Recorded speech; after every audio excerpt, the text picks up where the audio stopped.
Love smarter, not harder. Today's question. Hey Karen, I'm struggling to forget about a guy who I dated for about 2 months, and then he pretty much ghosted me. I still find myself going over and over in my head looking for answers when I know deep down it doesn't matter what the reason was for him ending it.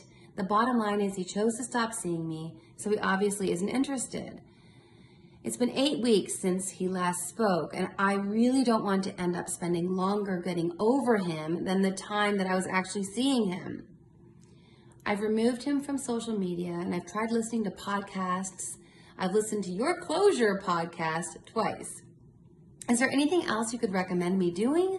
Or do I just have to be patient and accept that these things take time? How can someone be really into you and then switch off their feelings overnight?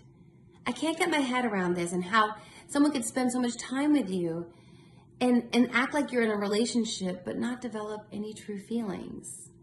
Thank you for any help you can give me. So this is just really hard, and you're putting a lot of pressure on yourself to get over him because you're like, well, it was only 2 months, and it's been 2 months, and so I don't want to spend 2 months in the relationship and then 2 months getting over it and not even feel like I'm getting over it. There could be another 2 months. I remember from Sex and the City, Charlotte had read something about how if you date for a year, it'll take you 6 months to get over the person, and I was always like, if I date for a year, I feel like it takes me 2 years to get over the person. So I think my first recommendation is stop putting so much pressure on yourself. I know how it can be. You can date for a couple months and develop very strong feelings. And yes, we've talked about this on my podcast and on IGTVs. A lot of your feelings were hypothetical in the sense that you didn't know him well enough. In 2 months, we can know a lot about a person, but can we really know them that well? A lot of times we're projecting onto them what we want them to be and who we hope they'll be. But be that as it may, you were excited and you were into him. And now you're putting pressure on yourself to get over him. And that's actually kind of the worst way. There's psych research that talks about how they do studies where they'll tell people, they'll say, hey, just think about something, whatever you want to think about for 30 seconds. The only thing you can't think about is a pink elephant. So what do you think people think about for the next 30 seconds? The pink elephant. So it's kind of like that. You're trying to convince yourself you cannot think about this guy anymore. And so, of course, it's going to make you want to think about him all the more. So first recommendation, just take the pressure off. Just be kind to yourself. Go easy on yourself. It's okay. Stop counting the days. You feel what you feel. And you cared about him. At the same time that I say that, I do want you to get some discipline in your thought processes.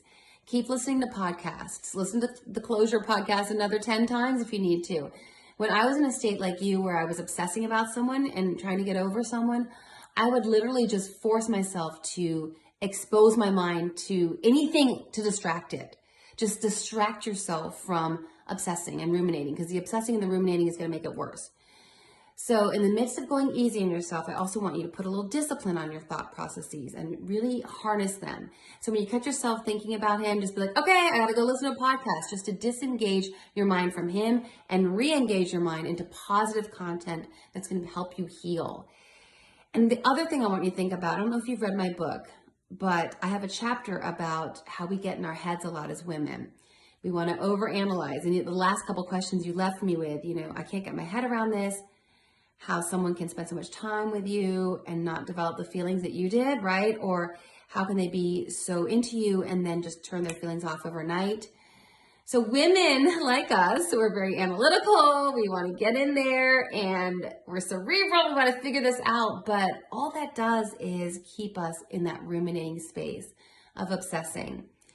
So as much as you would love to keep working on it and figure it out, I want to remind you that even if you had this answer, even if we knew how in the heck he was so into you and then just wasn't, it wouldn't change anything. He wouldn't come back. Even if we solved this mystery, he's still not coming back, right? And we may think we solved it, and it may or may not be the right answer, but either which way, it doesn't matter.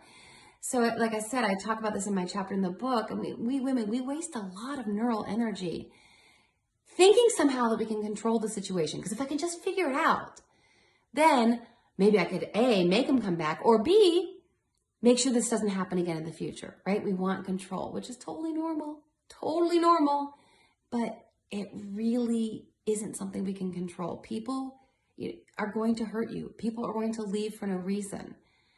And my hope and prayer is that someday you meet the guy who won't leave ever for any reason.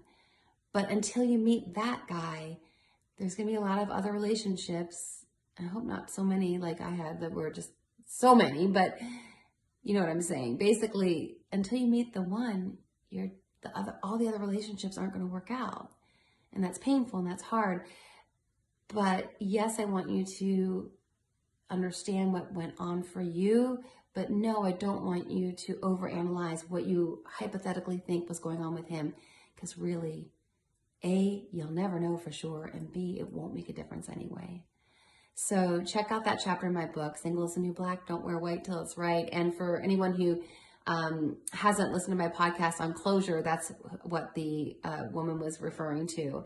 And I really just talk about times in my dating experiences where I wanted closure and didn't get it. And then times when people wanted closure from me. And actually, when you're on that end of things, it's actually hard to give closure. So anyway, I hope all that's helpful. And I'm sorry you're going through this because I know it's really painful.